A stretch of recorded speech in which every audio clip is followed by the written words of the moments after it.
I can't do this anymore.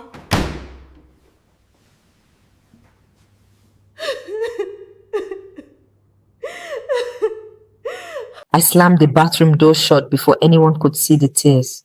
My name is Mide, and if you had met me 3 years ago, you would have called me one of the luckiest women in Lagos. Please don't skip this story. It may change the way you see the people around you forever. And if you love powerful African stories that touch the heart, don't forget to subscribe to African Tales by Ollyzee. Now let me tell you about the quiet war that almost destroyed me. I locked the bathroom door and slid down against it, pressing both hands over my mouth to stop myself from crying out loud. Outside, I could hear laughter. My children were playing. My husband was entertaining our guests. Everyone thought I was getting ready for my birthday celebration. Nobody knew I was trying to remember how to breathe. Mommy! My son shouted from the sitting room. Daddy says everyone is waiting for you. I swallowed hard and wiped my face with trembling hands.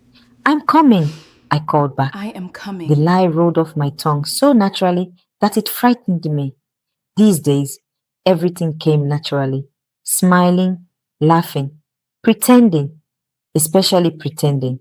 For 3 years, I had become an expert at acting like everything was fine. I stared into the bathroom mirror. The woman staring back at me wasn't ugly. She wasn't poor. She wasn't abandoned. She owned a successful fashion brand that dressed celebrities. She lived in a beautiful home. She drove a good car. She had a husband who loved her, two healthy children, thousands of followers online. To everyone else, I was living the dream. Yet every morning, I woke up wishing I could stay in bed forever. I whispered to my reflection, what's wrong with you? The mirror offered no answer, only tears. A knock interrupted my thoughts. Mide? It was Kunle, my husband. Are you all right? I quickly splashed water over my face. Yes. Another lie. You've been inside for almost 20 minutes. I'll be out now. When I opened the door, Kunle looked closely at me. Your eyes are red. I forced a small laugh. I was fixing my makeup. He stared for another second as though he wanted to ask something else. Instead, he smiled. Everyone is waiting. I nodded. Let's go. The moment we stepped into the living room, everyone began singing. Happy birthday to you. My younger sister, Tola, hugged me tightly. Beautiful birthday girl. Look at our beautiful birthday girl. Friends surrounded me. Someone handed me flowers. Another placed a beautifully wrapped gift into my hands. Phones appeared. Pictures were taken. Laughter filled the room. You look amazing. You don't age at all. God has truly blessed you. You and Kunle are relationship goals. I smiled for every photograph. I thanked everyone. I hugged them. But inside, there was nothing. No joy, no excitement, no gratitude. Only a strange emptiness that frightened me more than sadness ever could. At least sadness was a feeling. This, this was like watching someone else live my life. After cutting the cake, everyone took turns praying for me. One woman smiled warmly. My prayer is that God gives me a marriage just like yours. Another laughed. I always tell my husband to learn from Kunle. You two are the perfect couple. Everyone laughed. I laughed too.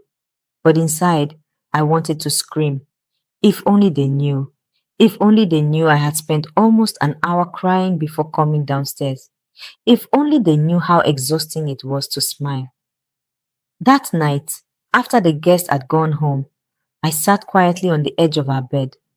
Kunle was asleep. The children were asleep.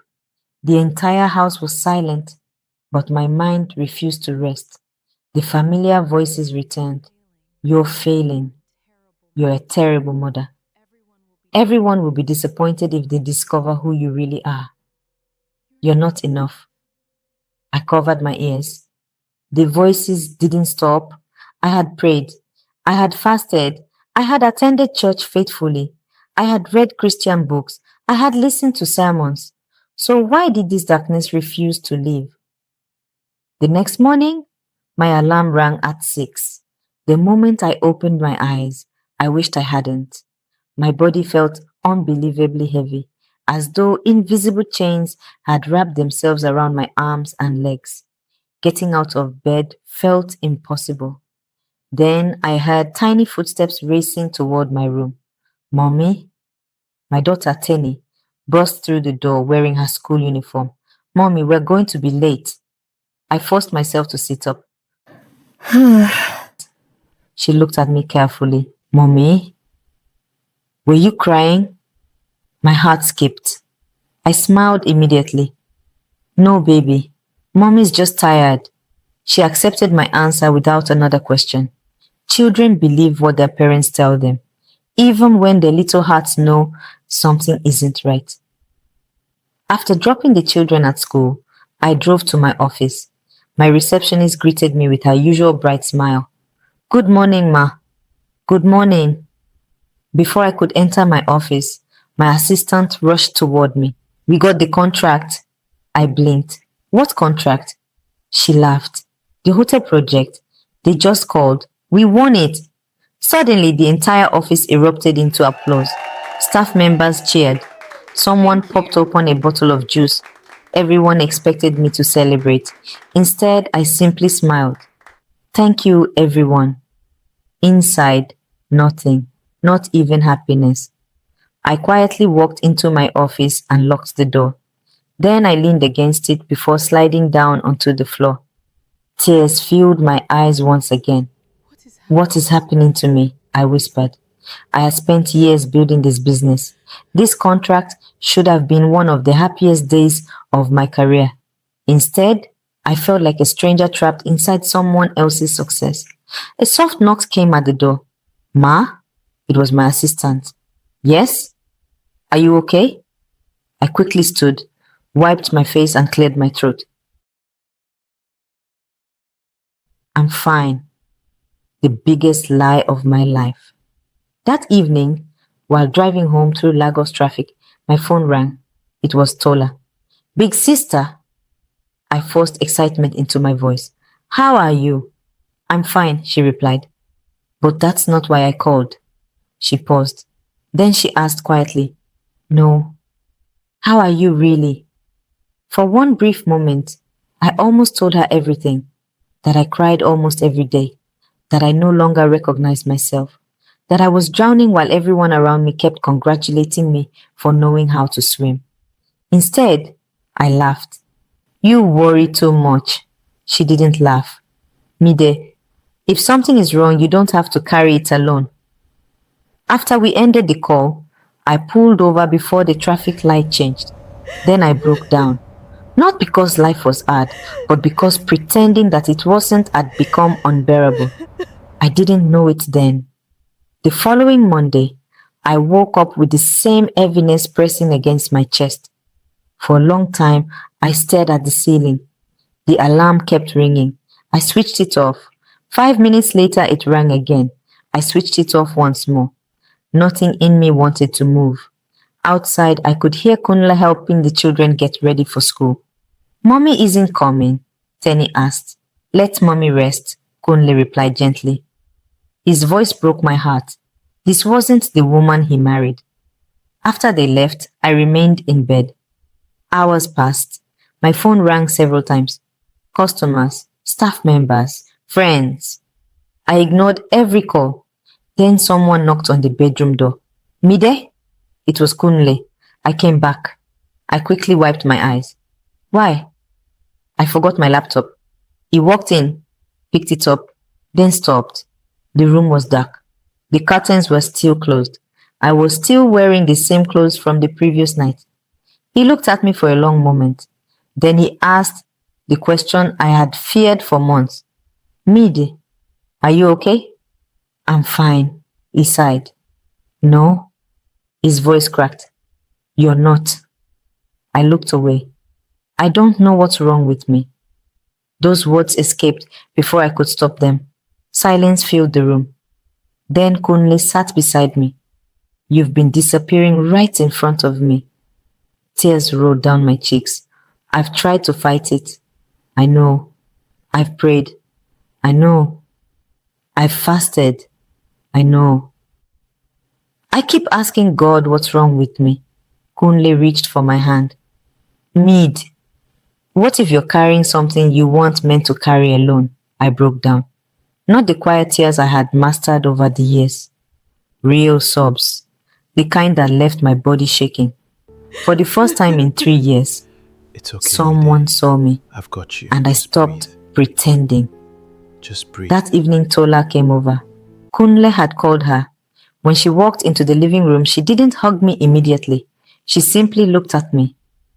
I knew. I frowned. You knew. I didn't know what it was. She sat beside me, but I knew my sister was disappearing. I buried my face in my hands.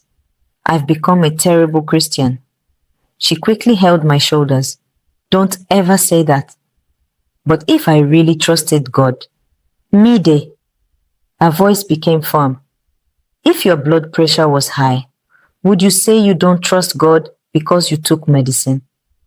I remained silent. If your leg was broken, would you refuse to see a doctor? No.